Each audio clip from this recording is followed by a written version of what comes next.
Welcome to the Carolina Ballistics Podcast. I'm hosting for Dave and Daniel. My name is Cartassi, owner of radrange and radindustries. Dave is at Vortex and Daniel is off doing some gangster stuff in a faraway land. Quick note, ongoing support for the Second Amendment in California. Daniel wanted me to let you guys know that June 29th and 30th. With me here today is going to be Joe Papa from Wolf Mountain Customs. Howdy, howdy. And John Smith at Wolf Mountain Customs. Hey. Justin from Wolf Mountain Customs. So we got some big topics to cover today. I'm going to start with Justin. Give us your name, background, what you do at Wolf Mountain. Right, my name is Justin Nath. I'm one of the gunsmiths at Wolf Mountain Arms, and I build guns all day, all sorts of stuff, from precision rifles, AR-10s, AKs, and even some handguns here and there. Nice. And Joe Papa. I'm the owner and CEO of Wolf Mountain Arms. We are a specialty gunsmithing company. We focus on high-end builds, but we also have our special occupational taxpayer license, which allows us to do contract work for the government, military, and police. Awesome. And you're located? Burlington, North Carolina currently. We have a lot of exciting stuff in the works, though. We're going to be making a relocation soon to the West Coast, so more on that to come. Awesome. Good to know. So we will start with Justin. There's a couple questions people have asked us to cover. And the first one's going to be, what about a rifle that takes it from a $1,000 gun to a $5,000 gun? Is that just market hype, or what's going on there? So what takes a gun from a $1,000 gun to a $5,000 gun? Well, talking with rifles, we'll go specifically with bolt-action rifles. I know all of us in here have had gunsmith precision-trued rifles, coaxial plane. We had all the work done to make the rifle shoot as best as possible. And, what people wonder is that necessary? What do you actually get out of paying that kind of high-end money towards something? And, we've all at one point, we felt like we needed to go beyond what the factory had to offer. And we had gunsmiths actually true up. I know we all have Remington 700s in here. It's a good choice to build off of. And, what actually was put into that to make it that money? It's a whole lot of stuff, down to having a custom barrel made for you, work done to the action. Almost always there's an aftermarket trigger involved. Your optic on top of that's going to play a big part. What kind of barrel they're using, how the barrel was made. There's all sorts of barrel constructing methods, from cold hammer forging all the way to cut rifled and stuff like that. There's even cold hammer forging chambers, which allow you to stay concentric to the bore because it's made at the same time.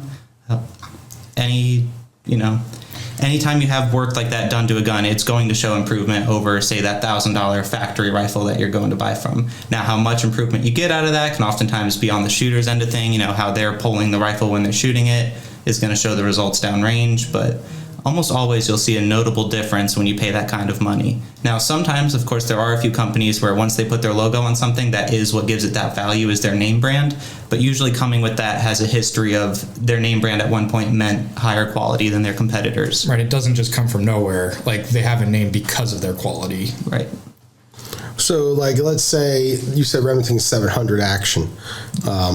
We all have those right there. Is that an easier, most widely known for truing and make a precision other than a bat action or Remington 700 action? Or versus a Tikka even. Or a Tikka. So those Remington 700s, they're cheap, they're affordable, and people can usually start with the base gun and get familiar on their $500 or $1,000 base platform of that, and they can move on to eventually upgrading it. I think that putting that kind of money into a rifle usually comes with time and experience behind a gun. And usually people have shot that gun to the best of their abilities and to the best of that rifle's abilities, and they're looking to go for something beyond that, whether it's in distance or in grouping, or maybe it's just the looks or how the whole thing feels. There's a big difference between having something that's in a weighted chassis with an extremely light trigger and a night force scope versus something in a hunting stock with just a $100 Vortex on top of it. Both of them could get the job done for a hunting equation, but one of them's going to, be far superior when it comes to long range applications and competitions and stuff like that. Okay. Those expensive actions you mentioned, like Bat Machine, those are excellent because they're completely made custom from the ground up. So usually when a gunsmith gets their hands on an action like that, they true up everything from the bolt, the face of the recoil lug, the barrel. Everything is made on a lathe, indicated, and made as true as possible, so you have the best shooting rifle you can possibly get. And what are our what tolerances are we looking at? We're looking at the 10,000th of an inch. So when we indicate something on a lathe or we're truing something up, it's always going to be down to the 10,000th of an inch. We get it as true as possible, as little indication on those dials as movement as possible. And that's actually notable for me, because I was looking at some blueprints last night from a known manufacturer, and each part on engineers' blueprints, they state their tolerances, and it said plus or minus 5 thou. And that's each part. And like you mentioned, coplanar stacking tolerances, if you have 10 parts interacting with each other and there's 5 thou, actually 10 thou of play on either end, 5 and 5, and you have 10 parts, you could be as much as 25 thou out from point A to point B. But when you're working with tenths of a thou, now you're dealing with maximum of a half a thou of play throughout the two. Exactly, and that's going to correlate to over the entire gun. You may have 2 or 3 thou of unindicated, uncoaxial planes, which isn't going to show a huge result downrange. Right. When you just take a drop-in barrel from one of those pre-made manufacturers and you throw it on your action, you sort of just get what you get, and your results are what they're going to be. They're not going to be the best that they can possibly be. They may still be good. They may still be desirable for you or for that customer. Mm-hmm. Again, it is a different brand of customer that wants that high-end $5,000 rifle. I'm not saying it's necessary. You can go and kill anything in America with a $500 rifle. There's all debates on calibers and stuff, but those rifles out there are getting cheap. You are still getting, 1-inch groups and stuff, but to go beyond that, to put a hole in a hole, to shoot long distance, and especially when people are going to be competing, competitors will spend any sorts of money they can to get an edge over their competitors. And like you said too, the gun will only be as good as you are. So if you're not a great shooter, a $5,000 rifle won't tighten your groups any more than the $1,000 rifle. If you're shooting 5 MOA, you got to work on your technique first. Oh, absolutely. Because otherwise what you're doing when you buy a precision rifle is you're taking the gun out of the equation. Now you know for sure that when you mess up, it's your fault and not the gun's fault. That doesn't mean that you're going to shoot great, because you could still be a bad shooter. There you go. But at least you know that if you're messing up and you're not shooting right, it's not your gun. And that's what RAD range is for too. We have the long range so people can practice. So yeah, that sums up that question pretty well. Thanks, Justin. Yeah. All right, now for you, Joe. I know you mentioned SOT and 7 as me and you have the same licenses. Yep. One of your company's biggest market is rebuilding parts kits. Right. How do you feel about legislators taking aim at the parts kits? You have some here in front of us, and brand them as zombie guns. And could you explain the difference between zombie gun and ghost gun? Oh, yeah. Because I know a lot of people wonder about that. Right. So, we're seeing it's kind of the same game that anti-gun people play, is they're using inflammatory language to create horror, a sense of horror. The word zombie, its only association is with the horror genre. So calling something a zombie gun, now you're automatically predisposed to think of it as something dangerous and scary. But there is a big difference between a zombie gun and a ghost gun. And the biggest difference is that, the word zombie is what it is. It's a gun that once was alive, was killed, and then brought back to life. Okay. Whereas a ghost gun is a gun that was willed into existence from nothing. So they're both could be unregistered firearms if you don't follow the rules. But then you would be a criminal. You'd be breaking the rules. You're supposed to register your firearms no matter what. Right. And there's already a law against that. So the thing that gets me with the zombie gun hate, and there was some talk about this recently in Hawaii, there was a representative out there that was really pushing this kind of misguided view of what a zombie gun is. And she was saying that people are buying these parts kits from decommissioned firearms and turning them into unregistered firearms to commit crimes with. And there's a whole lot wrong with that statement, and I can't get into all the details in the few minutes we have here, but in a nutshell, to get your hands on a parts kit is not easy, and it's not cheap. Second, when you get a parts kit, The ATF rules that in order for a gun to be sufficiently destroyed, the receiver, which is what the gun is, everything else is just auxiliary parts and scrap metal. The receiver needs to be cut in 3 locations, so you get 4 pieces. And I actually have an example here of that. Okay. Well, first I'll show you a gun that has been brought back to life. This is what they're saying is a zombie gun. This is a Czech VZ61 Scorpion. It was in service in 1970s, and it was no longer deemed necessary for the military. And basically when that happens, it's old technology. The military doesn't find it useful anymore. They've moved on to better platforms that are maybe more reliable or more efficient. And so they need to get rid of these because they're not good for civilian hands. They're machine guns. So in order to do that, they destroy them. And in destroying them, they make it so that they can't be used anymore. And I have an example of a destroyed gun here. When you buy a parts kit, this is what you're buying. I don't know if you guys can see this. A little higher. Okay. Yeah. These are the parts that you get in a parts kit. And, this was a part of the receiver, and I'll pull all these out for you here. We got that piece, we got this piece, and these 2 pieces as well. And then what's left over is literally, we have a broken trigger guard here that, needs some work done to it. So basically the gun is destroyed, is what you're telling me. It's absolute scrap metal. Right. You can't shoot somebody with this. It's impossible. You can throw it at someone, right? But you could do that with a hammer, and you can't just assemble it. It doesn't look like those parts will just click together. Yeah, that's the biggest thing. And in putting these back together requires a certain level of expertise. Not even every gunsmith can do it. Yeah. Being a gunsmith alone doesn't mean that you can restore a gun of this caliber, because they've been cut through critical components. You have trunnions that are cut, you have magwells that are cut. You could see here, these are the pieces of the receiver, and I'm holding them up, like this. But the magwell goes between these 2 pieces. And if it's too small or too large, it's not going to work. Right. The same goes with this area where the trigger group goes. The trigger group area is cut. You can't just stick it together and reuse it because of 2 things. One, you have extreme pressure.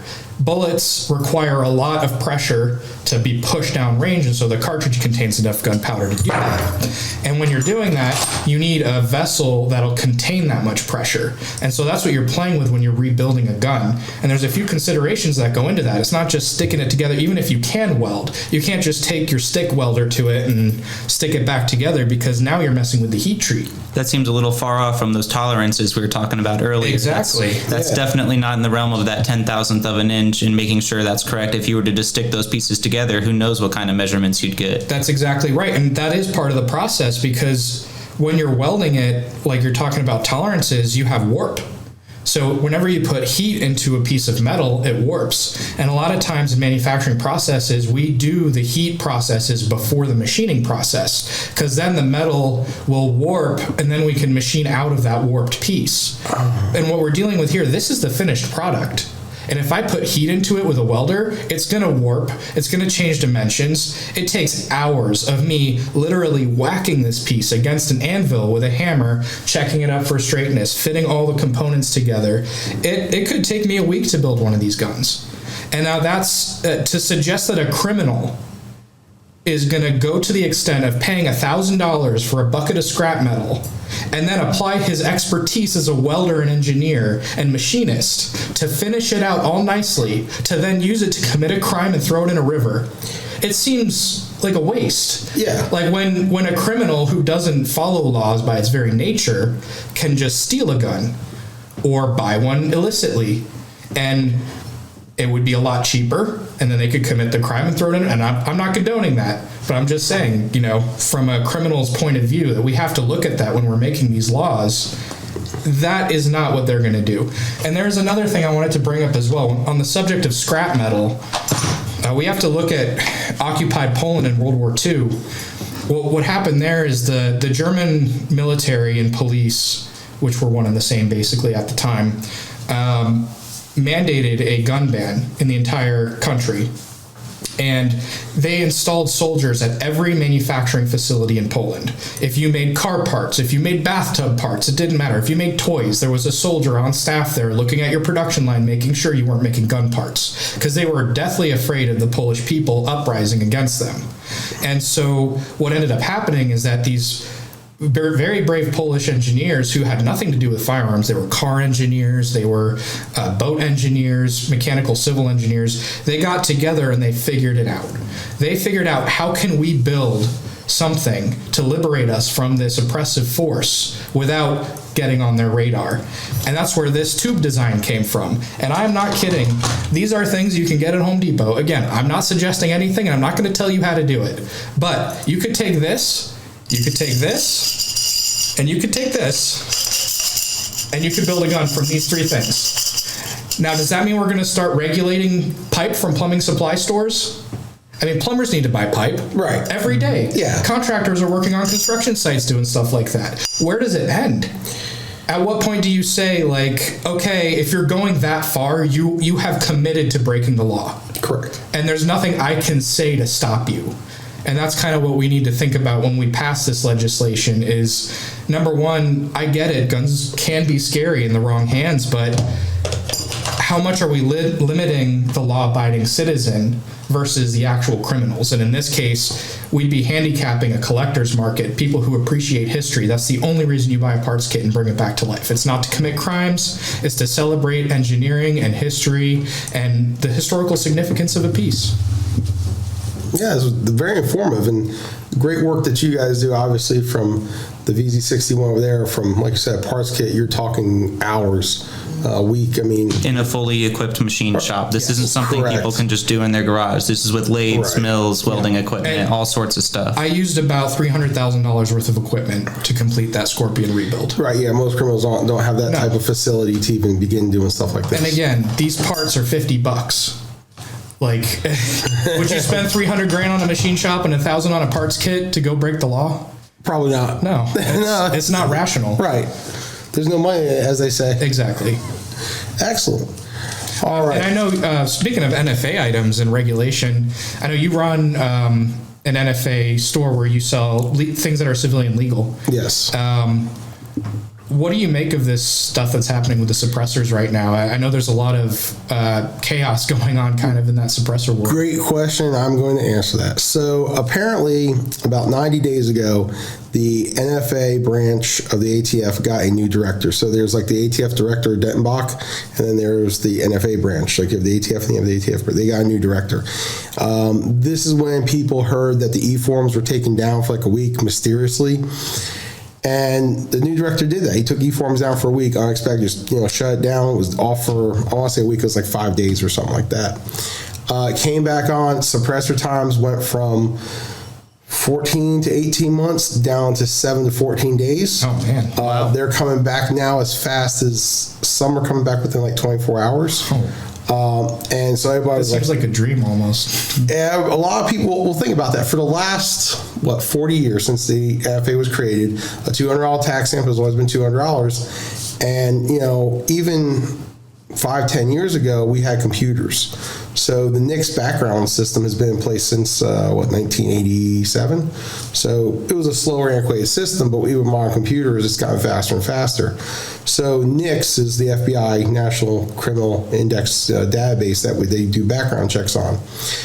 Apparently, this is the whole story of how this got a 1,200% increase, which is unheard of in any industry, but they added the NICS leak check to the ATF background procedure. So now when an examiner opens up the packet, he types all the information, it comes back, background's cleared. Instead of taking it and then mailing it to the FBI, which is, on the other side of the state line, because you have West Virginia, Virginia, they basically turn around, they do the instantly background check, and they do your entire packet right then and there. So that has increased production, and all it was adding into the software a button to access the LEAP terminal, which they've had access to for the last, call it 10 years. Because we've been using it for 5 when we do our background checks, and now all of a sudden it's like, hey, we just got access to it, I guess better late than never, right? Right. And Progress is progress. but what that has caused is a industry, like suppressor-wise, Dead Air is like, 25 million in back production. Wow. They got the money. 25 million. 25 million. I talked to Mike McKee at Dead Air, and he's like, we're 25, million back in back production. Like, we have the money, we just can't make them fast enough. Yeah. OSS is the same way. They're just trying to pump them out as fast as they can. Right. And as you know, when you start, quality kind of gets sacrificed when you're trying to pump out quantity. Absolutely. Sure. So, with that being said, in a nutshell, Form 1s have been going faster. Those are now down to about 30 days. So if you're doing an SBR, now's the time to do it. It's still $200 tax stamp. That hasn't changed. And now, from what I understand, this week they're also having the hearings for the Texas freedom suppressor case. So we're interested to see how that plays out, because I think what you're going to see happening is now that suppressors are being demanded by so many people are registering new ones. Right. They're influxing them. I think one or two things are going to happen. It's that you're going to come out of the NFA completely, which I think is the goal, because even the ATF has said a suppressor is not a firearm. Right. Like, they even know there's no bolt, there's no mag, there's no trigger group. And suppressors are even celebrated in countries where guns are highly regulated. Like Right. Britain, where they're seen as basically a service to the civilians to lower your sound signature. And it's a safety device for the user himself. Exactly. So, yeah, I think that's the whole key of is eventually probably to make them just like either buying a rifle, or it won't even be a 4473 at that point, because there's no firearm aspect of it. So it's just an attachment. Gotcha. No different than, say, buying a red dot at the store. Correct. And do you think this would open the door to a lot more small businesses manufacturing suppressors maybe? Maybe that'll help fill in the blanks in the market? Yeah, you're always going to have those like Liberty suppressors and, Vox. You're always going to have like the off-brand suppressors, but Right. really the two big dogs are OSS and Dead Air. And you think they're just going to focus on meeting that demand? They'll get there. Oh yeah, they'll retool. Right. What does a lathe cost you? $30,000-$40,000? Yeah, a good lathe, 30,000. Right. Yeah. And then look at OSS with their 3D printing of titanium. Oh yeah, that's a $100,000 3D printer. I want one of those. And as we all know, suppressors have to be made perfectly concentric, otherwise you're going to get baffle strikes. That's exactly From what I've heard from Dead Air is that where they're at right now with dealing with all the broken baffle struck suppressors that they've had, they're back ordered on those too, because Right. like you said, the quality goes down. Now you've got more people getting baffle strikes. Now the RMA department is trying to deal with all that and fix those broken cans too. And that's one thing about the firearms manufacturing industry. You can't take shortcuts. And, a lot of times, like, to go back to our previous discussion, you get what you pay for. If your gun was $350 and it's jamming, I'm not surprised, Yeah. To get it down to that price point, they had to take a lot of shortcuts and make subpar parts, less time in fitting and precision milling and lathing. So, Certainly. Yep. All right, one last question. It's a group question. So I'm going to ask everybody. I've been getting a lot of telemarketer calls lately. Have you guys been getting them too? I get a few, Yeah, sometimes. So when a telemarketer calls you, Justin, what do you say to them? I try not to answer telemarketers too much. So no one's ever gotten through to you? Not really, man. If they're telemarketing, can't give them the time of day. I don't want my number passed around. Now our phones kind of say like scam caller, they give us and I've actually taken advantage of that, and sometimes I'll answer and talk to them a little bit and try to sell them something in exchange. You kind of flip the tables. I see it as an opportunity to make a sale. Gotcha. So I always tell them, I started this and it works every time. I go, hey boss, the big one won't fit in the wood chipper. What you want me to do? And they automatically hang up. Ooh. They just hang up the phone. They're like, okay, whatever. Well, that is about all the time we have for today. Thanks for tuning in to Carolina Ballistics podcast. We wish Daniel and Dave the best, and hopefully they return to us very soon. Yes, thanks for having us, guys. Thank you, guys. Thank you, guys. We appreciate it. Awesome.